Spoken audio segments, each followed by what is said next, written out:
That's right. Tanzania is a beautiful country with diverse wildlife, a bunch of different tribes, and a very different life from the U.S.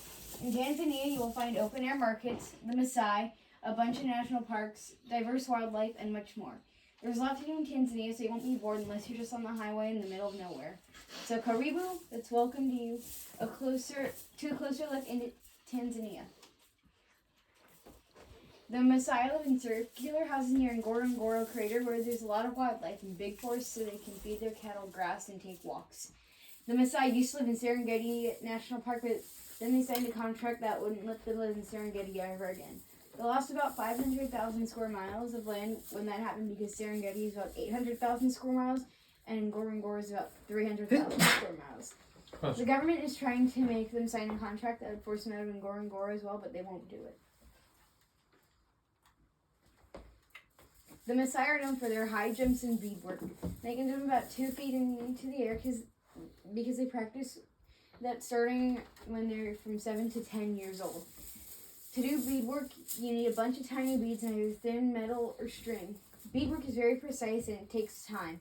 The Maasai make bracelets, anklets, animals, baskets, and coasters with many colorful beads. When you buy something with them, it's polite to barter with them.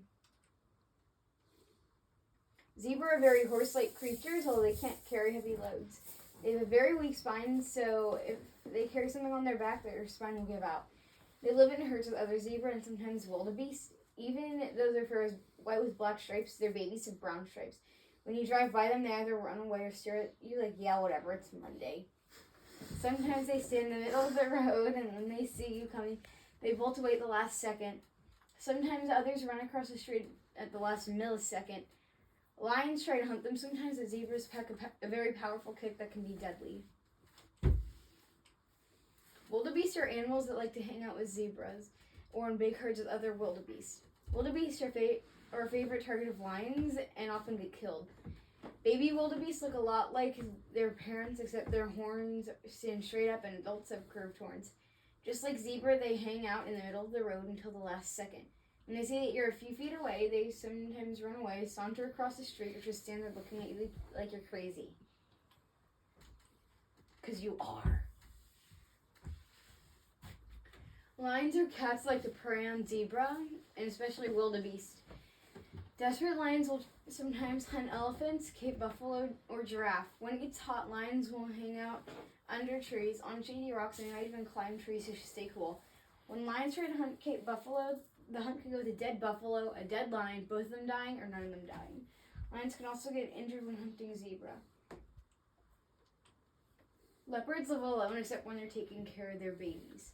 They hunt alone when they make a kill. They drag their meals up a tree so hyenas, lions, and other leopards can't get their food, except for the babies, which know the hiding places. Leopards can survive in the savannah, in grasslands, and even forests. Leopards have spots for camouflage, and they can hide really well when roaming the savannah or hiding in a tree or bush. Warthogs are on the smaller side for animals in Tanzania with a body length from 3 to 5 feet. They like to hang out with wildebeest because they can nap under trees, knowing if there's danger, the wildebeest will grunt and start to run away. When warthogs run from danger, they hold their tails up like a flag saying, "I'm here, follow me to safety." Their snout is pretty flat and they look really weird, especially because their curved tails protrude from their snout. Their babies can keep up with their parents pretty well when running from danger. Elephants are majestic yet lumbering gray pachyderms.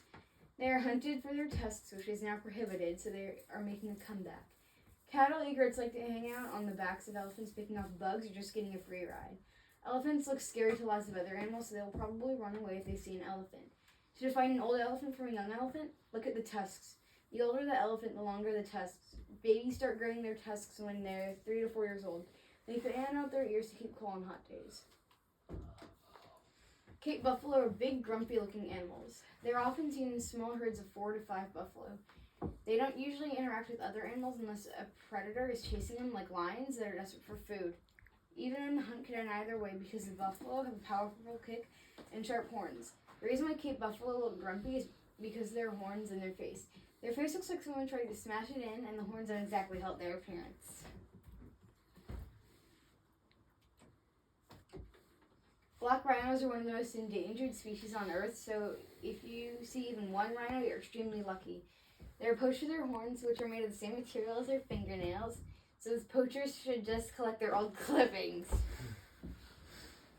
Older rhinos have longer horns. When light hits the rhinos in the right way, they look gray and maybe even white. Rhinos are solitary, and if you see more than one at once, it's just pure luck. If you head over to Tarangire National Park, you'll probably see a very common giraffe species, the Maasai giraffe. The juvenile giraffe are just a few feet shorter than their parents, but it looks like a few inches because giraffes are just tall in general. They like to eat acacia leaves, which is tricky because the trees have thorns everywhere. Their long tongues wrap around the leaves to pull them off without getting pricked. All that wildlife. I could go on with every species in Tanzania, but then this presentation would never end. I hope you enjoyed your mini tour of Tanzania that you just received, but if you actually go to Tanzania, watch out for the drivers. They really are terrible. Life is different in many ways. The food, the currency, even the big populated cities are nothing like the U.S. So Asante Sana, thank you very much for reading. Yay! Yes. What's on the yellow ones? That's Swahili translations. Ah. What part of the body is the elephant's tusk? They grow out from their mouths. So what part of the body would that be? It's like Their mouths. Like a tooth. Mom. Thank you, Alyssa. No, I was asking her. Oh. I didn't know. Any other questions, audience? Oh, I got one. I call on Ben. Put your hand down. Yes, Ben. When lions hunt for a cave buffalo and they succeed, will other predators might try to take the meat? Probably. Vultures will eat the leftovers, obviously. Yes. What is Tanzania's national animal? How am I supposed to know that? Because Albert told us. Well, I forgot, so too bad. The giraffe. Yes.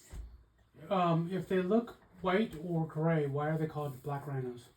That's just when light shines on them. In the shadows, they look black. Any other questions? Yes, you again. How come you didn't talk about birdies? Because my class wouldn't care about it. They would fall asleep in the middle of it. Yes.